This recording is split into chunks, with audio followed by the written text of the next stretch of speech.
अब अंतर्राष्ट्रीय मुद्राओं की ब्लैक एंड व्हाइट दुनिया से आपको हम साउथ इंडियन फिल्मों की रंगीन, चमकदार और आकर्षक दुनिया में लेकर चलेंगे। कुछ समय पहले तक दक्षिण भारत की फिल्मों को भारतीय सिनेमा में फ्लावर समझा जाता था। दर्शकों के मन में उनका स्थान दूसरे नंबर पर था। फ्लावर की तरह उन्हें कोमल समझा जाता था। लेकिन अब वक्त बदल गया है और साउथ की फिल्में अब फ्लावर नहीं बल्कि फायर बन चुकी हैं। बाहुबली से लेकर केजीएफ तक और पुष्पा से लेकर आरआरआर तक, ये सभी फिल्में दक्षिण भारत के 5 राज्यों से निकलकर पूरे देश में अपने दर्शक और बिजनेस दोनों को बढ़ा चुकी हैं। इस बात को एक उदाहरण से समझिए। वर्ष 2020 और 21 में 100 करोड़ की कमाई करने वाली टॉप 10 फिल्मों में 6 फिल्में दक्षिण भारत की थी और इसमें भी 4 तेलुगु की थी। हिंदी फिल्मों के मुकाबले साउथ की फिल्मों ने 3 गुना ज्यादा कारोबार किया और अब तक इन फिल्मों को 5 राज्यों के 4,441 स्क्रीन पर रिलीज किया जाता था, लेकिन अब ये देश भर में 9,000 से ज्यादा स्क्रीन पर रिलीज होती है। यानी हिंदी फिल्मों से भी कई बार ज्यादा स्क्रीन पर साउथ इंडिया की फिल्में रिलीज हो रही हैं। फिल्म इंडस्ट्री में आए इस बदलाव को लेकर हिंदी फिल्म इंडस्ट्री बड़ी सहमी हुई है। बॉलीवुड के स्टार्स अपनी शोहरत को लेकर घबराए हुए हैं। प्रोड्यूसर्स को फिल्म में पैसा लगाने से पहले डूबने का डर परेशान कर रहा है और डिस्ट्रीब्यूटर्स फिल्म रिलीज होने से पहले 100 बार ये चेक करते हैं कि उस दिन साउथ की कोई बड़ी फिल्म तो रिलीज नहीं हो रही। बॉलीवुड के सामने ये समस्या पहले कभी नहीं थी, लेकिन पिछले 4-5 वर्षों में सब कुछ बदल गया है।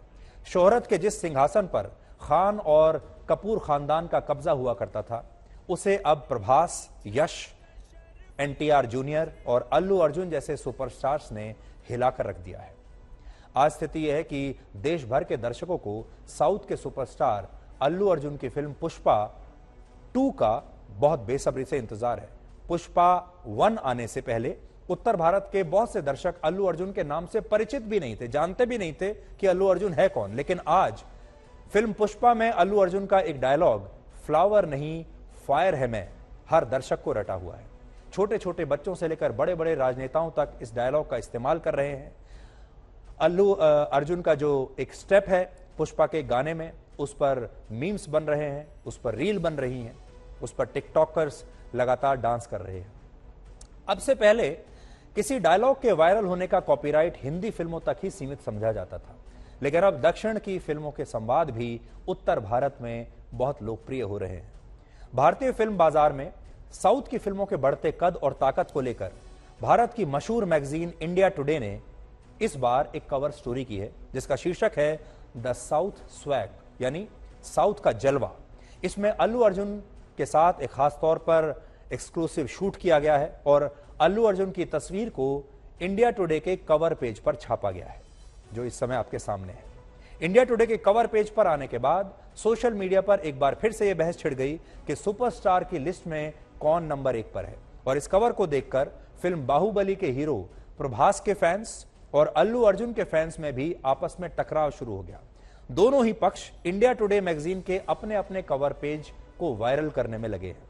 इससे पहले वर्ष 2017 में फिल्म बाहुबली की सफलता को लेकर इसी इंडिया टुडे मैगजीन ने कवर स्टोरी प्रकाशित की थी और इन 5 वर्षों में किस तरह साउथ की फिल्में हिट पर हिट दिए जा रही हैं और हिंदी फिल्म इंडस्ट्री अपने अस्तित्व की लड़ाई लड़ रही है, इस पर आज हमारा फोकस है।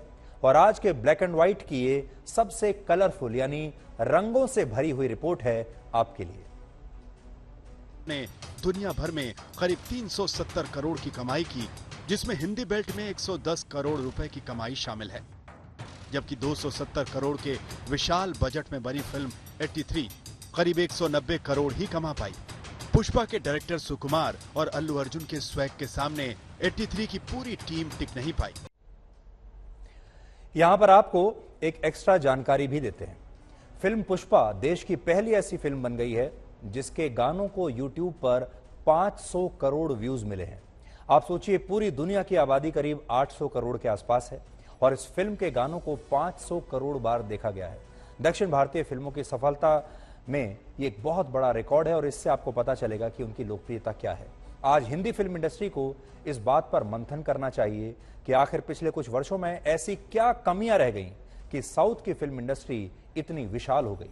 बाहुबली, पुष्पा, आरआरआर और केजीएफ की सफलता ने मुंबई के हिंदी फिल्म उद्योग को बहुत छोटा बनाकर रख दिया है। दक्षिण की इन फिल्मों से दमदार एक्शन हीरो की वापसी हुई है और लवर बॉयज से भरे हमारे बॉलीवुड में असली नायक अब शायद ना के बराबर बचे हैं। ये सब देखकर ऐसा लगता है कि हिंदी सिनेमा का जो टैलेंट पूल है वो सूख रहा है। उनके पास ना तो ऐसे नायक बचे हैं, ना निर्देशक और ना ही लेखक। और आज इसके पीछे के कारणों को भी हम आपको बताना चाहेंगे।